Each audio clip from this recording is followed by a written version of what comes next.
Good morning again, or good afternoon. This is Jonathan Small, host of Face to Face. Face to Face is a talk show that I broadcast here at Win Studio TV in Windsor, Connecticut, pretty much once a week.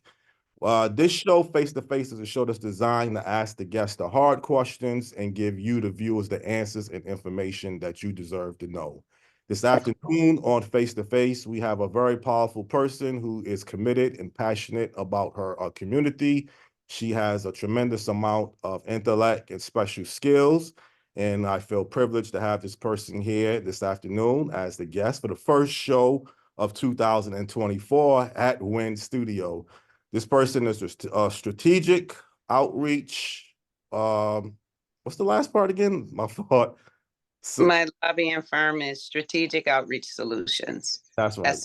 Strategic outreach solutions. Never make a mistake, but it's the first time for everything.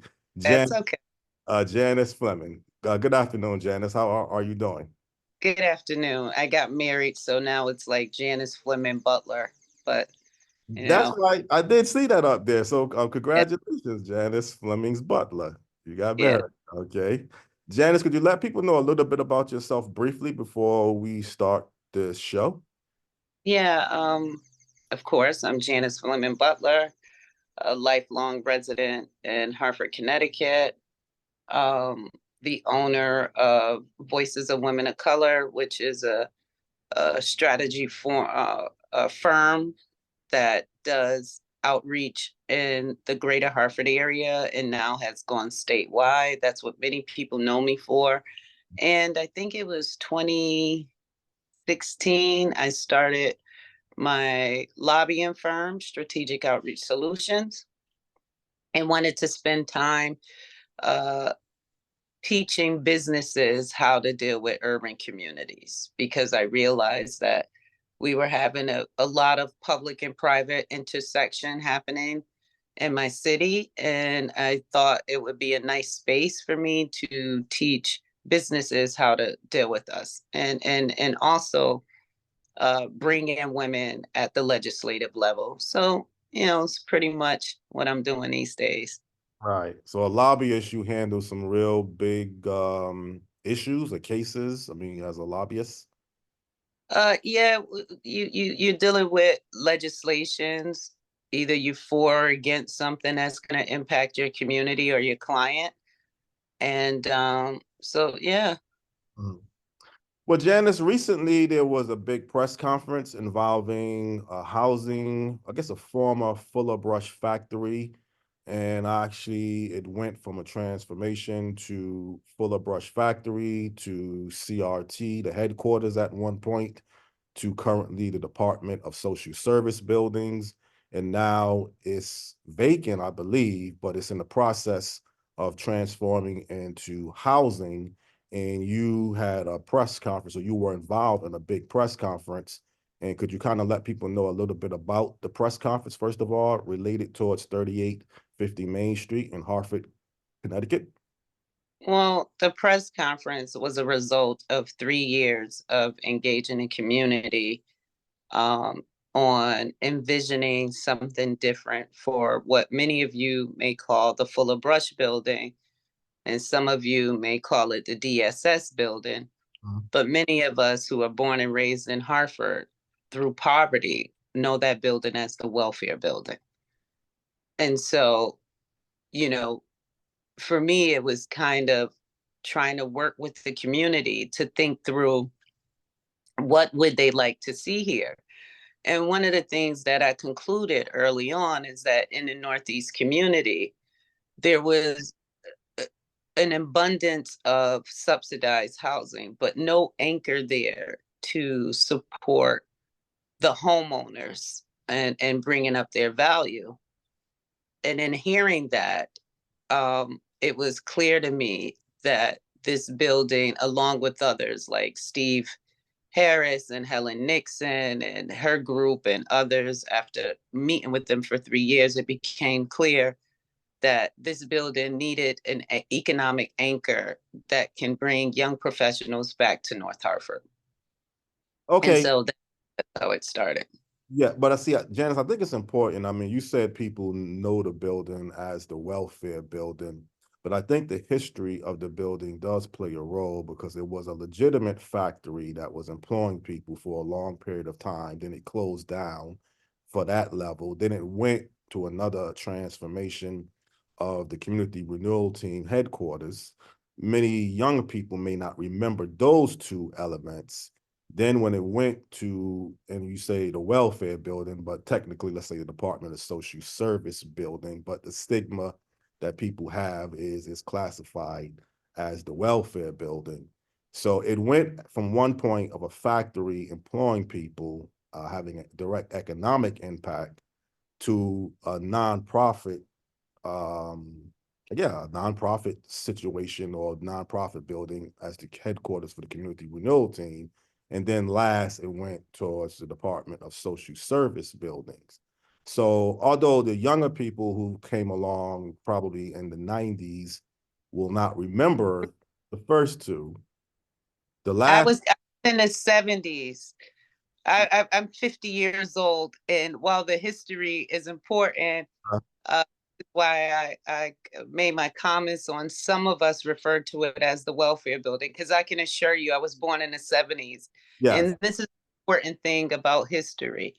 Uh, I don't think they wanted many poor people to know that, uh, right? Because you ask people from the 70s, uh, right? And I like to think I'm pretty informed. We all refer to it as the welfare building, sir. It got was never Department of Social Services. It was never, oh, do you remember that being full of brush? No, see, that had been removed, and they wanted us to know that we were going to the welfare building. right. So you can ask anybody in the 70s who mothers was getting food stamps, Mhm. and they will tell you, oh, that you talking about the welfare building? In fact, I'll tell you this.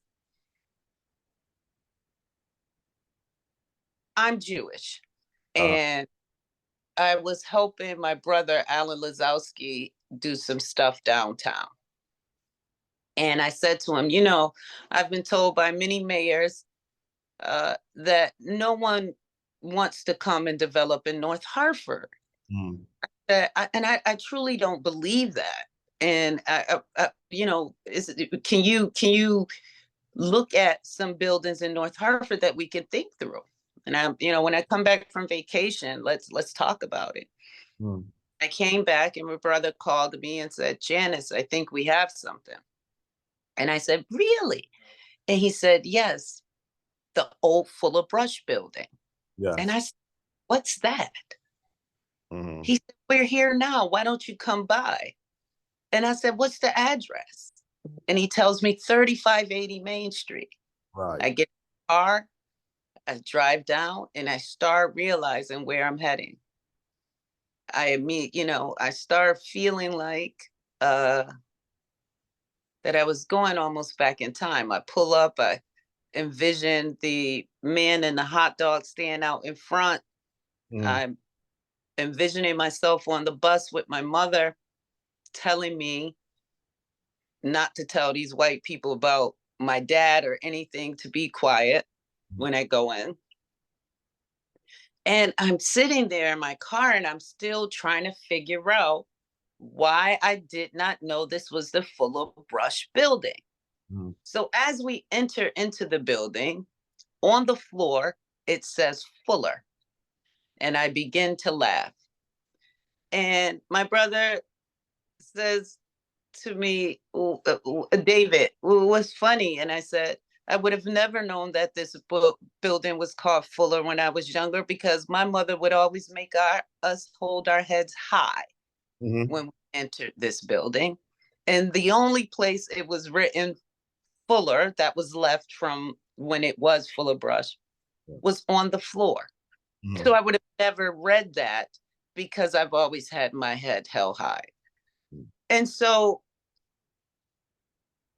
it was at that moment that I realized that I can't be the only girl who doesn't remember that history and remember this building being a stigma of poverty, a place where you couldn't say you knew who your father was or you may jeopardize your food. a place where you waited for hours in 90-degree weather to get your name called. And when you go back to, you realize no one was busy. They just made you wait because they can. So it was those feelings that made me really want to see this happen. Well, exactly, because you were very passionate at the press conference, and I'm glad you corrected me. 3580 Main Street. That's the address for the building. And at the press conference, you seemed to be real passionate. I thought you broke down and cried, if I'm not mistaken, at one point. It was emotional because I don't have my parents anymore. I lost my mother at 17, my dad at 18. I'm the second oldest of 6 children. Okay. And my sister and I raised all my siblings. And it was emotional because to remove something that was traumatic for a bunch of young women at that time, and embarrassing and everything else. And this is when you see the breakdown too happening with the family now. You can't have your dad in your house when they pop up. You got to hide shoes. I lived through that part of this building, right? I lived through the trauma of this building. And when I looked in the audience, there were other women who had to go to this building and only knew it as the welfare building too. So what you were seeing is the emotions of replacing a stigma of poverty with hope. And that was done collectively and agreed on collectively. I've always tried to approach my work that way as an organizer. It's very important to me. In fact, we'll be following up on the 26th because we're having a meeting about 3580, because there's other parcels in the back of this building, as you know.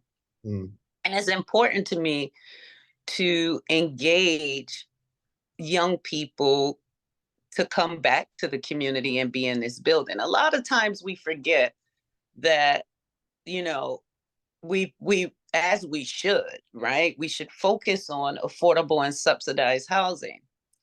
But oftentimes what happens to our young people when we send them away to college and come back, they want to live in their neighborhoods that they left. Right. They don't qualify for the subsidized housing. And there's no housing with the aesthetics that they deserve as young professionals, right? We forgot about that particular population of people, right? We focus on the haves and the have-nots, but there's young people who want to come home and want to have not just home back to their neighborhood, but want the aesthetics of downtown apartments.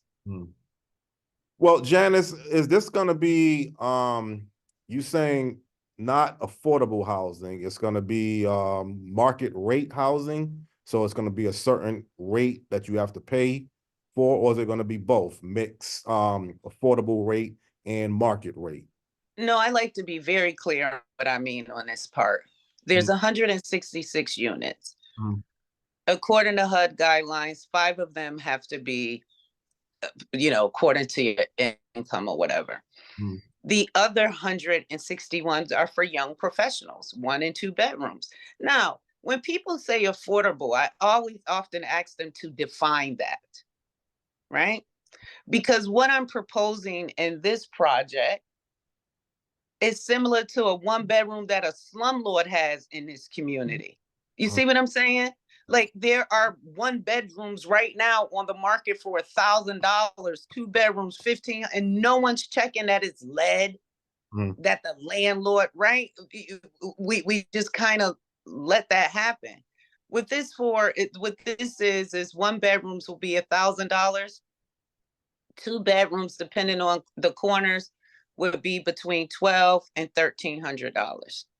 Well, that sounds like affordable rate. That doesn't sound like market rate to me. I thought market rate was close to 2,000. Well, when you look at square footage, ours will not be at 2,000. Okay. But when they're saying they're going to be able to attract higher income people, this sounds like it could attract people that's working class people that's not. Well, that's the goal. Like, I think when we say market rate housing, we act like it's not people who are working class people who want market rate. It's like, stop acting like working class people could even afford subsidies. The HUD sets the guidelines for subsidized housing. Mm. And a lot of our working people in North Hartford can't qualify for it. So they're stuck with inadequate market rate housing. What I'm trying to propose is a quality of life that you can be proud of in your community and don't have to go downtown to get it. But Janice, has the prices now technically been set that for the prices that you just outlined, or is it I still? don't, I don't, I don't say what I don't know, sir. Okay, so it's been set now. So the prices for a 1 bedroom. You can't, when you're dealing with HUD and you're dealing with CRDA, Mhm. that's part of the requirement. Okay. Okay, so now it's going to be a certain amount of housing at a certain price. 66. 166. Okay, apartments. When is the construction phase going to start? It's already started, my beloved. Yeah, okay, that's why I have you here to find out. The reason why I had the press conference at that point instead of much earlier is because I wanted to roll right into construction. So they're over there. This is why you see the fence around it and everything else. Construction has started. What's going to be the time span for the completion? Yes. Okay. So that sounds like it's going to be a good anchor for the community to have decent housing. Is there going to be other elements in the building beyond just housing? Yeah, well, there's other parcels in the back. Mhm. And this meeting I'm describing on the 26th is for us in the community to think about, who do you want to see back there? Do you want a pharmacy? Do you want a, community space or whatever? So when myself and my client Shelbourne began to engage folks to come to the site, we had already got our marching orders from the community and what this neighborhood needs. So we've been working hand in hand the whole time with the community on this. Well, this sounds more unique. Right now, what's there is a daycare center. A sister has a daycare center there. And we're building that out for her. So she's excited. Okay, but I'm just saying this sounds like to me it's more unique because most time when you get into housing, it's just housing. They make these promises that it's going to be other economic development coming in, and it's like a waiting period. So you have the building that can have the housing units, but then you have the building and space to have legitimate businesses in the same building. So people. Well, no, in the back, you may want to. So there's the front building, but remember, this used to be a factory, right? To your Right. point. Mhm. In the back, there's other buildings where they would weave, where they needed the trucks come for the loading dock. So there's 3 other buildings in the back that needs to be addressed as well, with things that community needs. Yeah. Well, I'm saying that also because when you had the Vita route, there was a lot of development promises of businesses coming in there. And the Vita route on Sargent Street is basically a nonprofit, Channel 5. They may have something else in there, but the businesses that they were saying were supposed to come in to the Vita route building, if you classify a nonprofit, I guess a nonprofit could be a business too.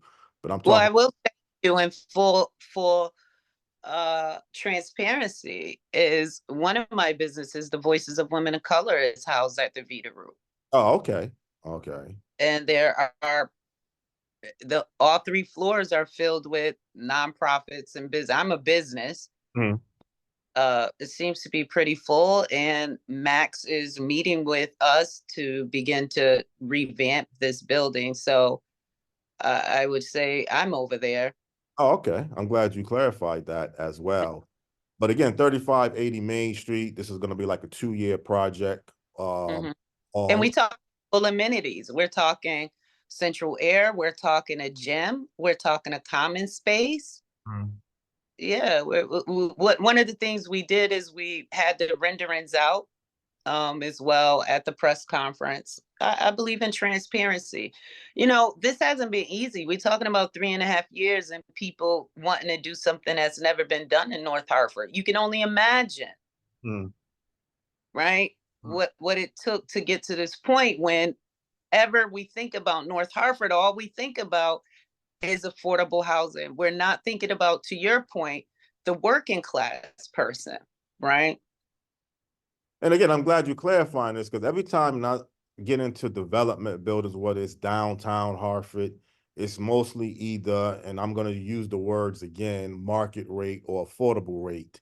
And Mm-hmm. the downtown Hartford market rate is going to be in the close to $2,000 range. I mean, I think, like you say, we need to get away from these labels to some degree and just and forget about working class people or rich people. Just say people in general and let their economic criteria dictate exactly where they can go. I think when we put labels on people, low income housing that Right.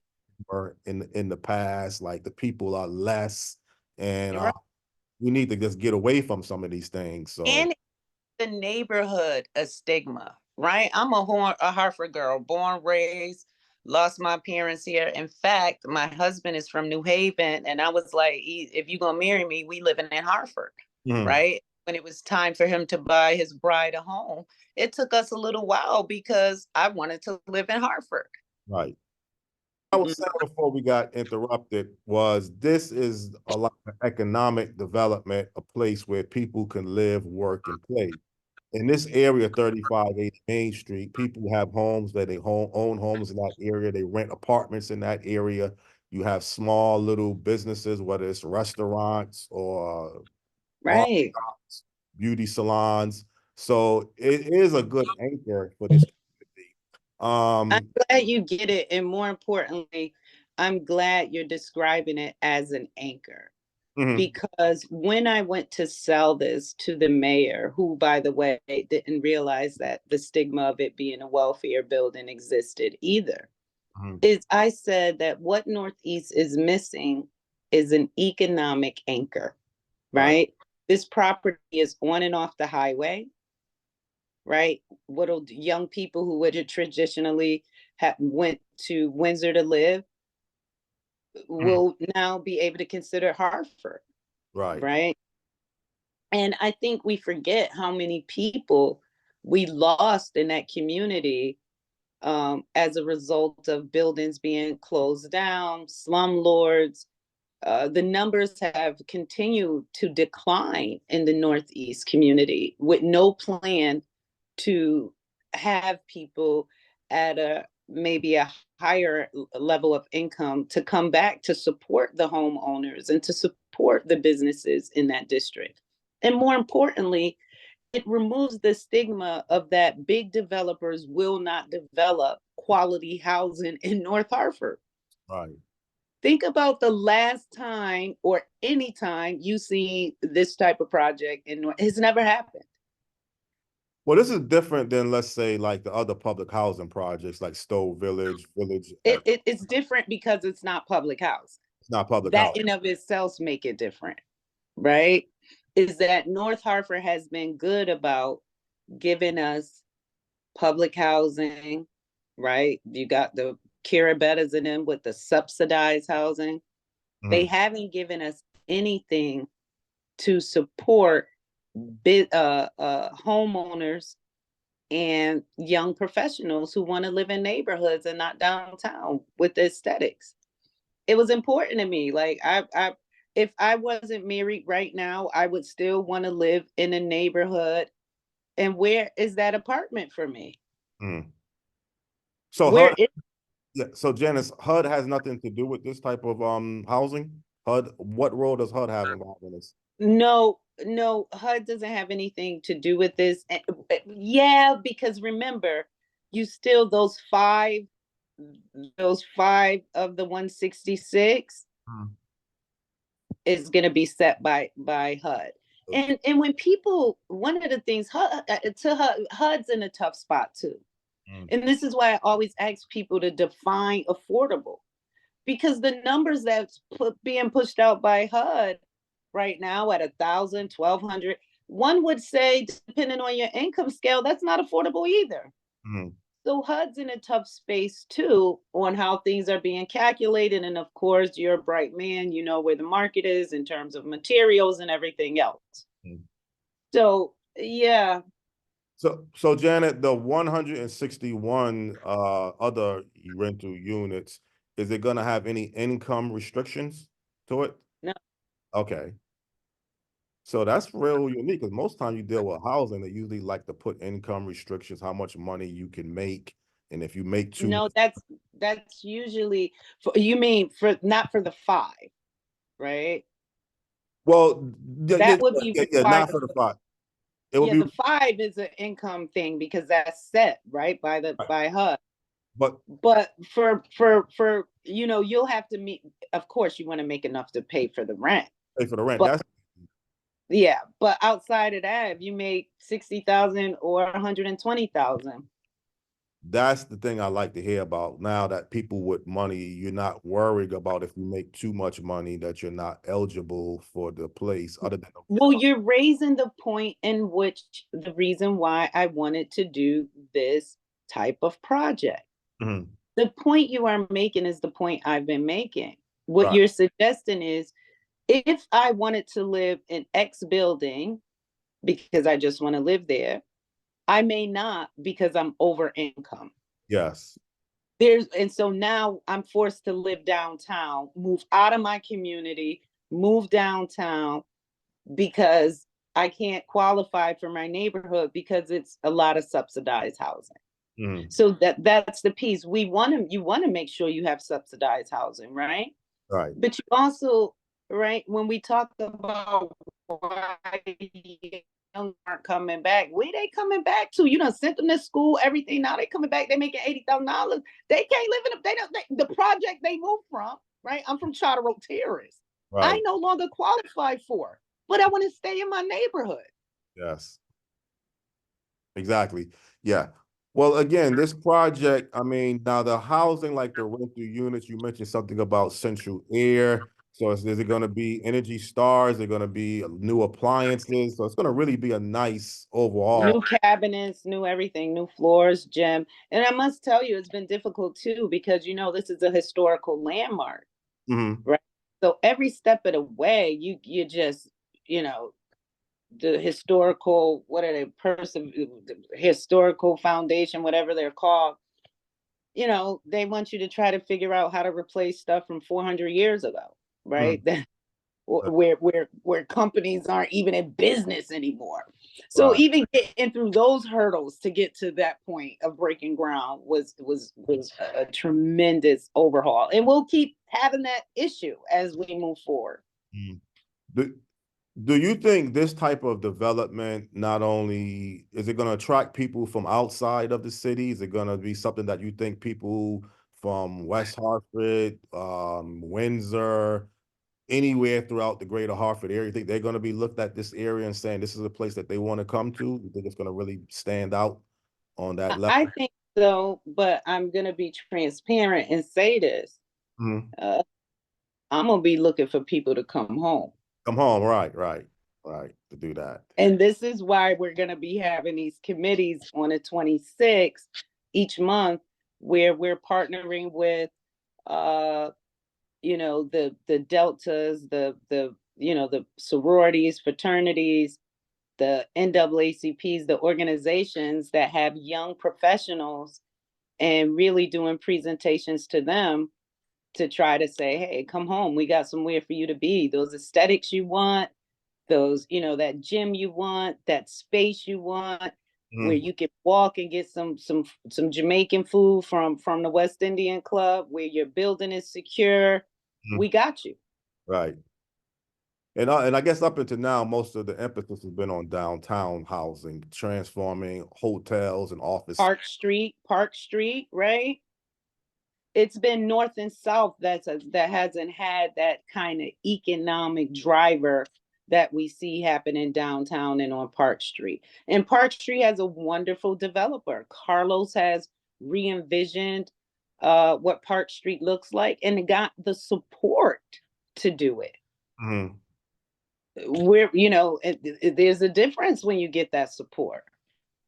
You And in think? fairness, I will say that Luke and Matt, I wouldn't have been able to, Fonfera, these guys really understood the vision, what I was trying to describe.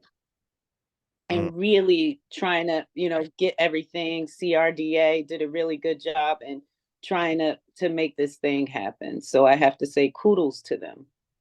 So you have a good working relationship with Speaker Matt Ritter, Senator John Fonfara, the former mayor Luke Bronin. Hopefully the current new mayor is behind this project as well. And is there any other people that you're working with related towards this particular project on a political level? Well, you work with everybody. Mhm. Representative Khan has been very instrumental in attending the informational sessions, hearing the stories from women who went there for when it was the welfare building. This project feels very community driven.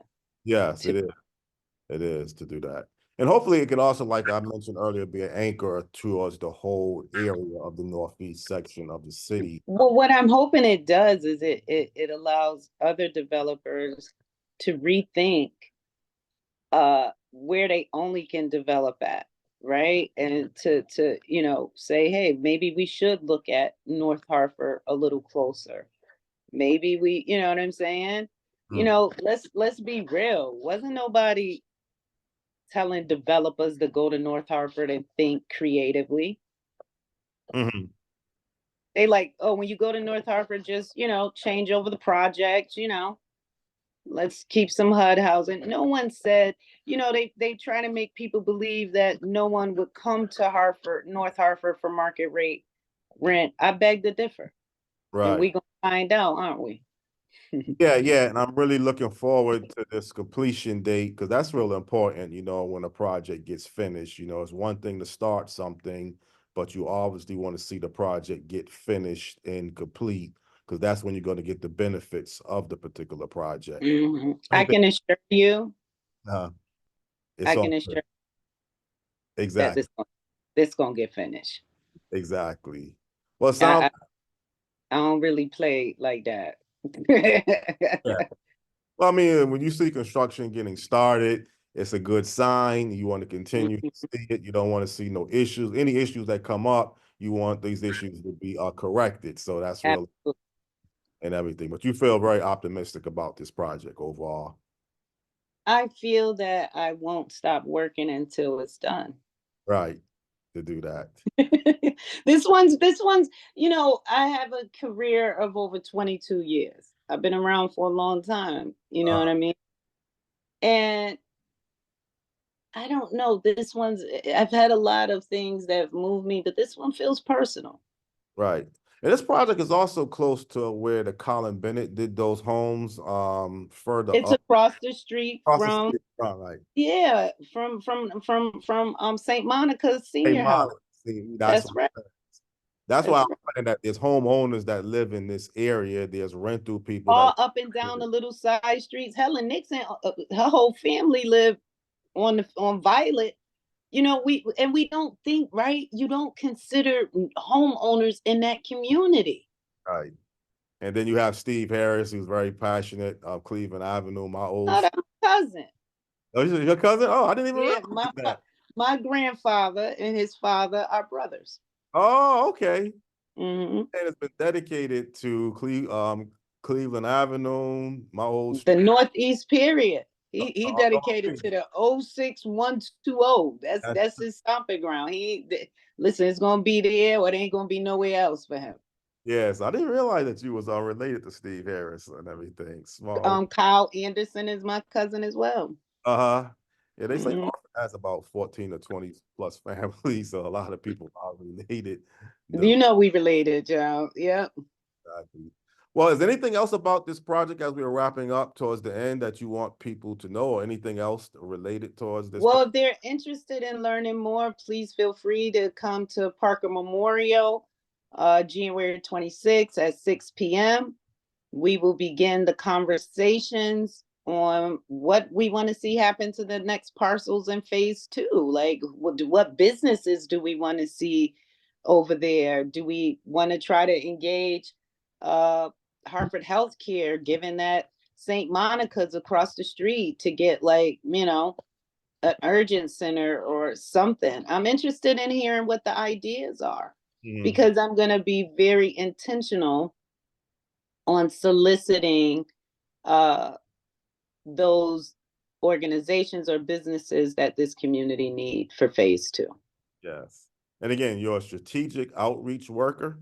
Solutions. Solutions, yeah, I gotta do my homework. And And yeah, also dude, I lobbyist. own the only Black woman-owned lobbying firm in the whole state of Connecticut, bro. Oh, that's very impressive. That's right. A lot. But it's not good.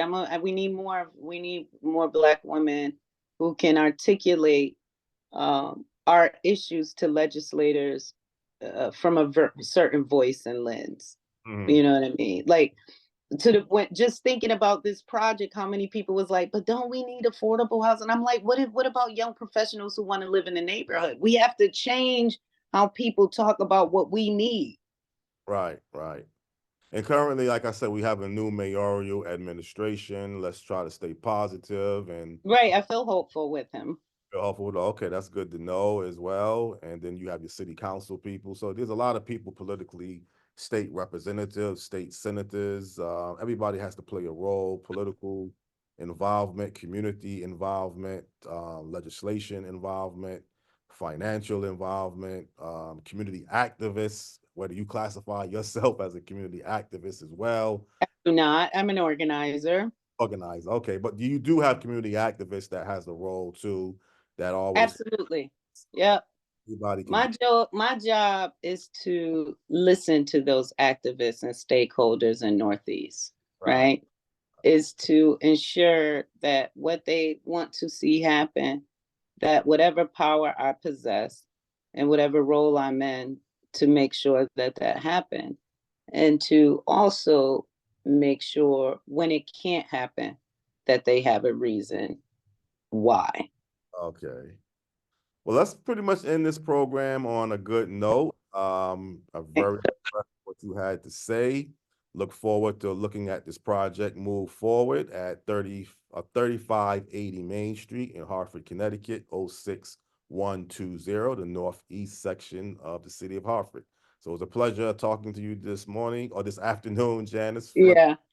Congratulations again on your marriage. Thank you. Thank you. And it's nice talking to you too. Yes, likewise. All right. Have a nice one. Okay, on you too. All right. All Bye right, bye. bye-bye. Okay, again, this is Jonathan Small, just hosted and produced this segment of Face to Face. Face to Face is a show that I can host and produce here at Win Studios. Again, strategic outreach solutions, lobbyists, Janice Flemming Butler had a great presentation and look forward to seeing you back here in the very near future, whether it's on Face to Face or All About You. Thank you. Okay. All right.